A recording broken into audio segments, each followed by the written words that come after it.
Carlson called on the now sidelined attorney Sidney Powell to back up her claims of widespread voter fraud. And then yesterday, it was conservative radio host Rush Limbaugh showing his impatience with the Trump team. You call a gigantic press conference like that, one that lasts an hour, and you announce massive bombshells, then you better have some bombshells. There better be something at that press conference other than what we got.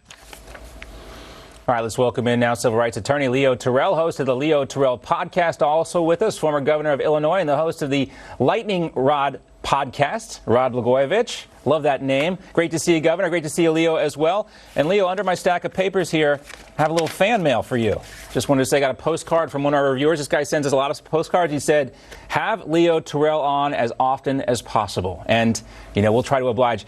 Leo, we always thank you for making yourself available to us. Let's, guys, talk about where you think things stand now when it comes to President Trump's legal challenges. Leo, we'll start with you. Pennsylvania certifying their election results today. Michigan doing it last night. The path becoming more narrow for President Trump, it seems. But how do you see it?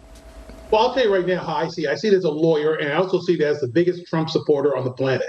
The certification process is still maybe 2 weeks away completely. Trump tweeted out yesterday, and I agree, he is still pursuing all the legal challenges because the certification process has to be agreed upon by all the state lawmakers, and then he could challenge the certification process. So as it stands right now, and again, with the backdrop of Al Gore, Gore and Bush, 37 days, it is still early, and I'm still behind the president as he continues to fight this through the court system. I know a lot of people are still behind the president, but Governor Blagojevich, do you agree it's still early in the process? Well, yes, I do. Not only do I agree with Leo that we're both behind the president, I'm behind we the people. President Trump has a constitutional duty to ensure that there is election integrity in our voting systems, and the evidence is overwhelming. That I should say the allegations of the wrongdoing is overwhelming. In places like Pennsylvania, Michigan, in the big cities where Democrats control everything. Having been a Democratic governor, a congressman from Chicago, I know how they operate. The evidence will be there. They're going to find it because of the statistical anomalies in the case, as well as the unlikelihood that the improbability that you can be ahead by 800,000 votes in Pennsylvania or a little bit less than that with 63% of the vote in, and then somehow you lose. Those things are all valid allegations that are being put out there. It will be a long road in the sense that there will be hurdles the Trump campaign will have to overcome. He's inevitably and not unexpectedly going to lose at the local levels in those states where Democrats control everything or where you have Obama-appointed judges. The path for President Trump is that he has to navigate through those thickets and get his case before the United States Supreme Court. That's where I believe he'll prevail on the constitutional issues, equal protection, and due process. Now, Leo, when you look at this kind of formality thing that's happening with the GSA, a lot of people want to seem to make this as a big deal. I saw somebody tweet this is the closest we're ever going to get to a concession. But, reading between the lines of the president's tweets, he's not even close to even, entertaining that idea yet. That is left-wing media garbage. This is just a formality. It does not impede Donald Trump's process through the legal system. The governor is absolutely right.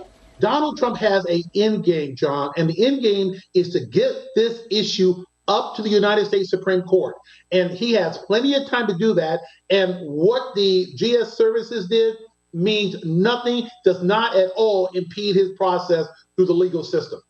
Governor Blagojevich, I want to ask you to react to what we heard from Rush Limbaugh at the top of the segment there. He's casting some serious doubt. The latest, personality out there who controls a lot of, space in the conservative media world. He had some things to say about President Trump's legal team. Is Rush right? I think he's impatient and he's frustrated, and it's understandable. Far be it for me to disagree with an icon like him, but I would say this based on the hard experience I had going through the court system. Judges frown upon cases being argued in the court of public opinion. They insist on the evidence and and the other allegations to be heard within the courtroom. And again, I think President Trump's legal team has a game plan. They have a timing where they're going to present the evidence. It's going to be in legal pleadings. Well, they'll be showing more and more of the evidence, and they'll be putting their reputations and their careers on the line when they actually sign those legal pleadings. So there's still time to do it, and it would be wrong, I think, for them to be fighting this case exclusively in the court of public opinion. They've got to be very sensitive to the courts and respectful to the court process.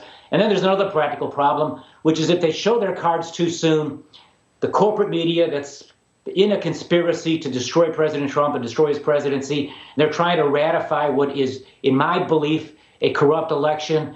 They're going to be all over the place trying to take away the arguments that Trump's people have and the witnesses that they have and the evidence that they have. So it would be imprudent, I think, for the Trump legal team to be doing too much of this publicly. I think they're playing it right. And again, the end game is you got to get this to the Supreme Court. Leo, last word to you on this. I agree. I think you do not litigate a case of national constitutional importance in the court of public opinion. The facts, the evidence is going to be heard by the judges.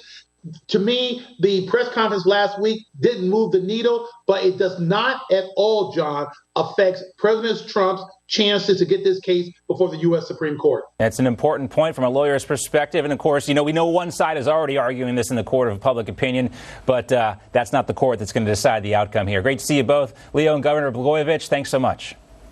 The A-team.